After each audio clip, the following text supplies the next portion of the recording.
आज आपण जे गुलाबजाम बनवले आहेत ना, यामध्ये एक अशी गोष्ट टाकलेली आहे ती म्हणजे पनीर। जर तुम्ही पनीरपासून कधी गुलाबजाम बनवले नसतील तर हे नक्की बनवून बघा। खायला अगदी छान लागतात। सगळ्यात महत्त्वाचं म्हणजे याचा रंगही खूप छान येतो आणि चवसुद्धा खूप छान येते।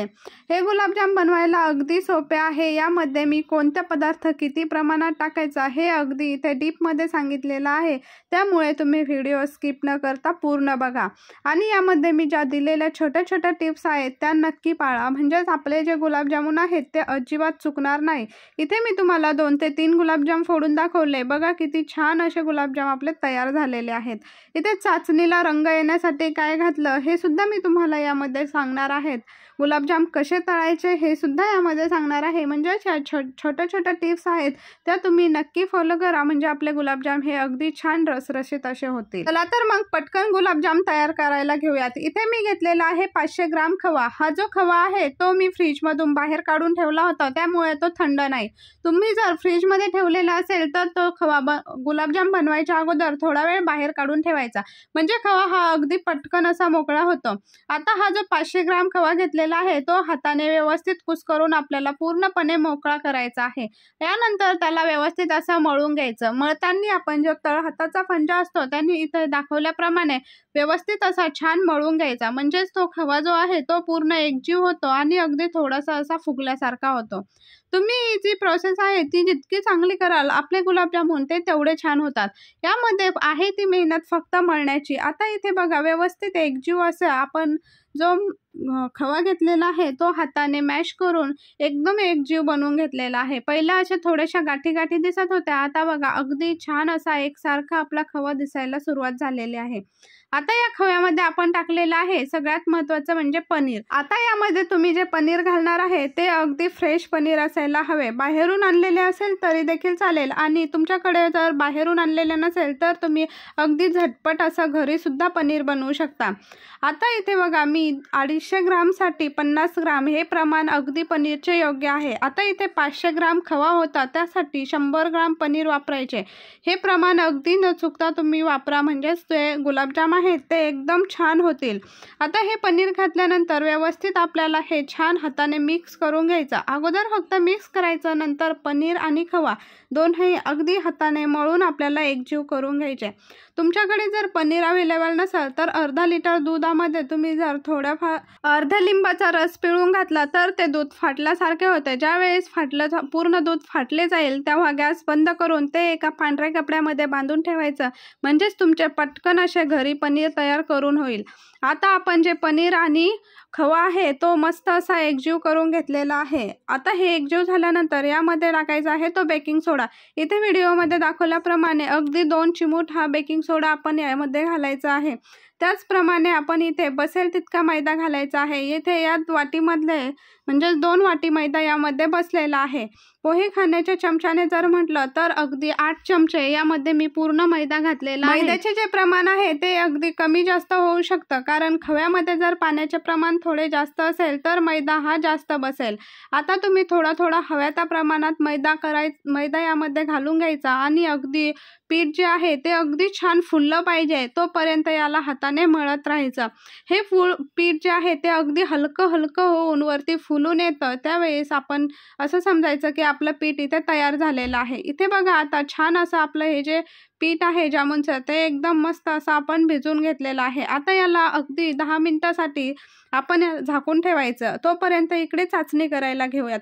आता इथे या ग्लासने मी 2 ते 2.5 ग्लास पाणी घेतलेलं आहे आणि इथे 1 किलो साखर घेतलेली आहे। 1 किलो पूर्ण साखर यामध्ये घालायची आणि छान असं मिक्स करून घ्यायचं। मिक्स करत असताना सगळ्यात महत्त्वाचं म्हणजे पाण्याला उकळी येण्याच्या अगोदर आपण इथे केशरच्या काड्या घालायच्या आहेत। तुम्ही आवडीनुसार केशरच्या 10 ते 15 काड्या घालू शकता किंवा अगदी 7 ते 8 काड्या सुद्धा घालू शकता। यानंतर 4 ते 5 अशा हिरव्या विलायची फोडून घालायच्या आहेत। इथे मी ठेचून घातलेला नाही। तुम्ही देखील यामध्ये तुम्हाला आवडत असेल तर विलायची पावडर वापरलं तरी देखील चालेल, पण ज्यावेळेस आपण अशी हिरवी विलायची फोडून टाकतो त्याचा एक छान असा फ्लेवर या जामुनमध्ये उतरतो। आता हे जे पाणी आहे ते व्यवस्थित आपण मिक्स करून घ्यायचं आणि अगदी 4 ते 5 मिनिटासाठी मीडियम फ्लेमवर याला उकळी येऊ द्यायची। आपण जी चाचणी बनवणार आहोत ती अगदी अशी आपल्याला गोळा येईपर्यंत बनवायची ठेवायची नाही. हाताला एकदम असा मऊ झाली पाहिजे आणि तार जो आहे तो असा एकसारखा सुटला पाहिजे. म्हणजेच आपली जी चाचणी आहे ती एकदम छान अशी तयार झालेली आहे. इथे बघा अशी चाचणी तुम्हाला व्हिडिओमध्ये दाखवल्याप्रमाणे तुम्ही घ्यायची. म्हणजे जी चाचणी आहे ती अगदी घट्टही नाही ठेवायची आणि एकदम पातळसुद्धा नाही ठेवायची. याचा जो कच्चेपणा आहे तो फक्त निघून गेला पाहिजे अशी आपण इथे चाचणी तयार करून घ्यायची. हाताने फक्त चिपचिप झालं तर आपण समजायचं की चाचणी इथे तयार झालेली आहे. आता आपण जे पीठ भिजवून ठेवलं होतं त्याला परत एकदा छान एकदा मळून घ्यायचं. म्हणजे पीठ जे आहे ते चांगलं एकजीव होतं आणि त्याचे छोटे छोटे असे गोल गोल गोळे करून घ्यायचे. हे गोळे अगदी सहज असे गोल गोल होतात. त्याला जास्त आपल्याला बनवायला त्रासही लागत नाही. अगदी छान असे 5 ते 7 गोळे बनवून घ्यायचे आणि नंतर आपण कढईमध्ये इकडे तूप हे छान गरम होऊ द्यायचे आणि गॅसची फ्लेम जी आहे ती अगदी मीडियम ठेवायची. यामध्ये अगोदर एक गोळा घालून बघायचा. आपले जर गुलाबजामचा गोळा हा फुटला तर यामध्ये थोडासा आणखी मैदा घालायचा आणि पीठ परत एकदा आपण छान मळून घ्यायचं. नंतर परत एकदा 1-2 गुलाबजाम तळून बघायचे. अगदी एकही गुलाबजाम आपला नाही फुटला तर यामध्ये सगळे प्रमाण अगदी योग्य झालेले आहे असे समजायचे.